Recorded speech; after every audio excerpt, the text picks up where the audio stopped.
got this passion, and it's burning deep inside of me. And this time, no, not gonna settle for anything less.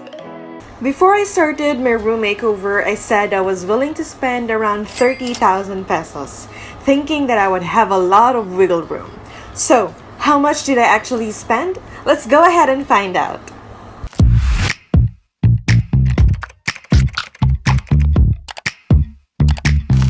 If you're new here, my name is Adina and welcome to Just Peachy. This channel is all about whimsical videos for the curious millennial regarding our desires, needs, and pain points. So, if you're a serious multitasker and don't identify with a single label or talent, this is the channel for you. Thank you so much for tuning in to my home makeover video series. I wanted to create this so that you'll be equipped before starting a renovation. Just a quick disclaimer, I'm not a professional and I'm not trying to claim someone's profession. I just love to share my experiences. And I welcome comments, suggestions, and corrections like this. So please let me know if you find errors or inaccuracies in my videos. And now that's officially out of the way, let's get this budget breakdown started. So ito na nga, how much did it cost me to renovate my room into this haven?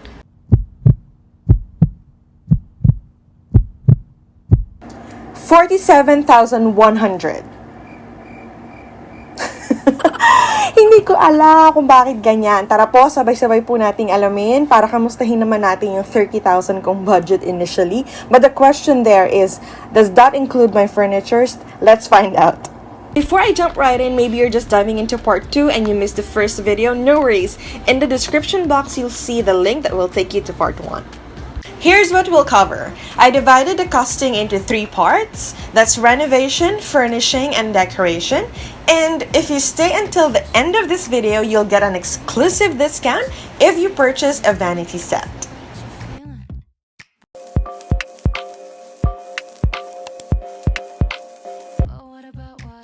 So let's start with painting works. So this includes the walls and ceiling. I bought 3 4-liter Boysen paint for 600 pesos each. So that's 1,800.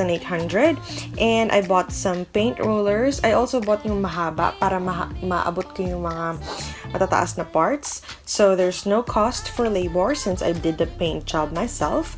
And I bought my materials from Ace Hardware and All Home. So for painting, that is a total of 3,000 pesos. Up next is the tiling works. So I bought vinyl tiles. Hindi po ito yung tile style. So manipis lang to na vinyl. I bought it for 17 pesos per piece. And that's 100 pieces just to make sure na I will be able to cover the whole room. This is a 3x3 bedroom. And so that's 1,700 plus the stick well, a total of 2,350. So let's just say na around 2,500 for the vinyl tiles. And I bought this from Tile Depot. So this includes my shelves. I used a palochina that I bought from a Shopee seller, Changdinan. They sell smooth palochina na you can use for DIY projects. So the price range is very affordable from 76 pesos to 324. I highly recommend this shop because they secure the items very well. And overall, I am very satisfied with my purchase and I'm sure to buy more wood from them. And because this will be used as a shelf, of course, I need shelf brackets. So in total, that's 1,000 pesos I think kasi mahal pala yung mga shelf brackets, guys, lalo na itong mga metal na to kasi nagkamali ako ng bili online, masyadong malaki yung nabili kong shelf bracket, so I need to repurchase, but this time dito na lang sa Ace, and ito yung nahanap ko which is 100 something plus per piece.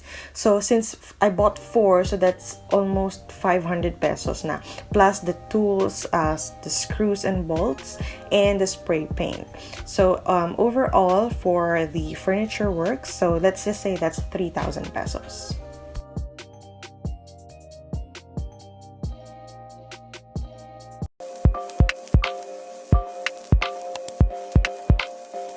Let's now discuss furnishing, which a lot of you are requesting. I'm sorry it took so long and I wasn't able to reply to each one of you because I had to accept the fact that I went way over budget and I also started my work from home.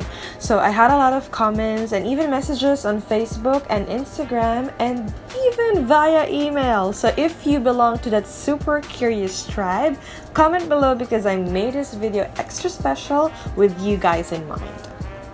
So let's look at soft furnishings first. Kulang ako sa S. Okay, so soft furnishings. So this may include mattresses, curtains, pillows, mga bed sheets. So for me, I bought this from a bazaar. I'm not sure kung ano nga ba yun, but I think that's a total of 1,000 pesos.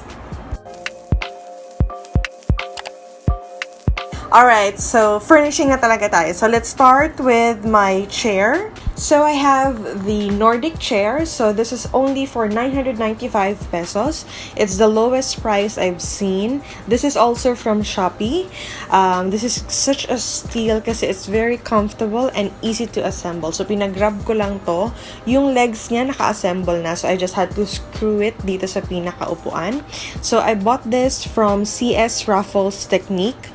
They also have different kinds of products, so you can go check them out. So in total, that's just for 1,095. That already includes the shipping fee.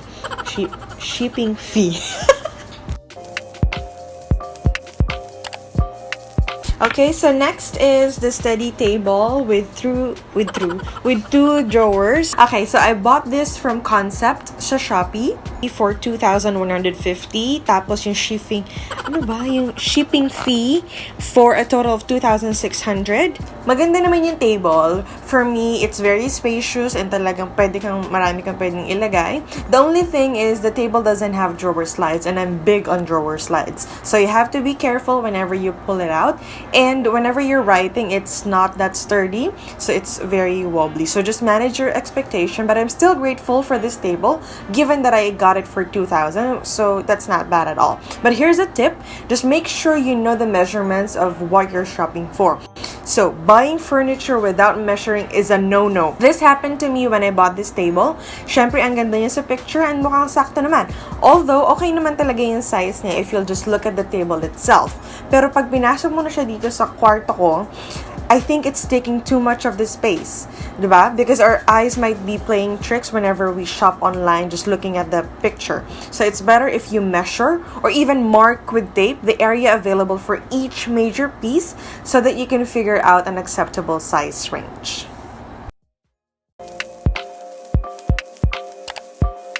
Alright, so for my drawer, this is a Malm chest drawer.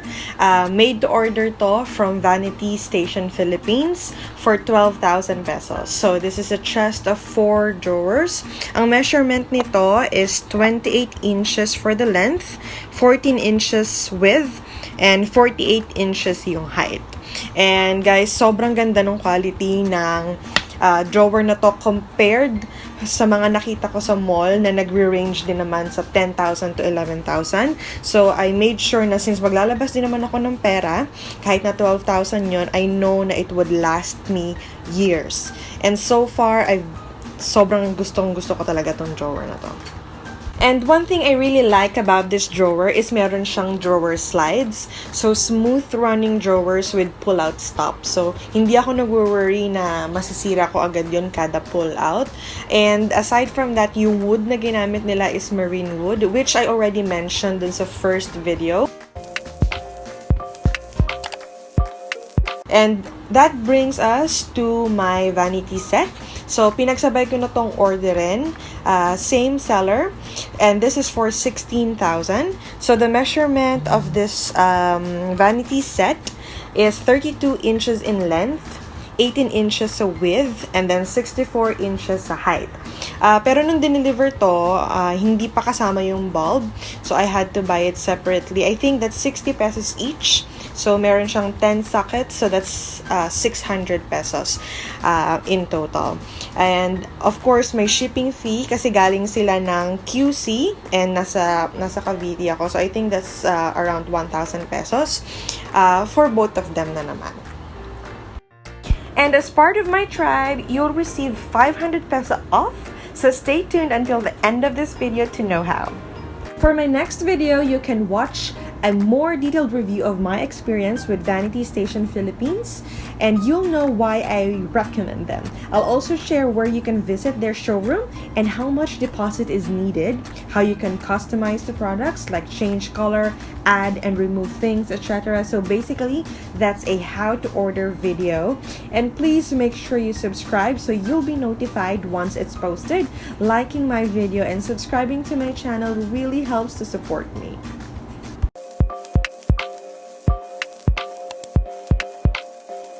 So we're at the final part, so decoration costs. So I think nasa 70% pa lang itong room ko. I'm not done with my decoration because I need to add more boho vibes here. So I'll be buying more rattan or wooden accents in the future. But let's start with my indoor plants, because beyond their aesthetic value, having plants in your room reduces toxins in the air. So bringing plants into your room literally adds life into the space. Now you can check the video guide I made to help you start your first plant collection. And for my plant collection, I went to Farmers Cubao because they have a great selection of plants and they are very affordable. So the pots are from 20 to 150 pesos and you can buy small succulents for 35 pesos each. So here's my plant haul, but I also did a second plant haul dito na lang malapit sa amin. So when decorating our homes, we use plants, paintings, and other things. So naisip ko lang, why not use books?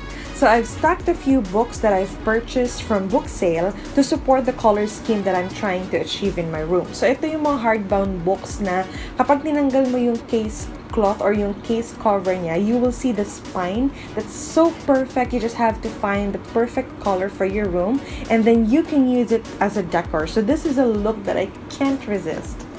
So next is the foam brick wallpaper that I bought from Shopee for only 79 pesos. So I tried it dito as an accent wall, but I only bought 4 pieces. So that's why I wasn't able to cover the whole room. So hopefully I can buy more para makompleto ko na yung accent wall. And I really like the quality. And maganda and malaki naman yung 1 piece na yon for 79 pesos. So sulit na rin. And I'll just add this here. Ito yung mga magic hooks and magic tape from Shopee. In fairness, guys, effective siya.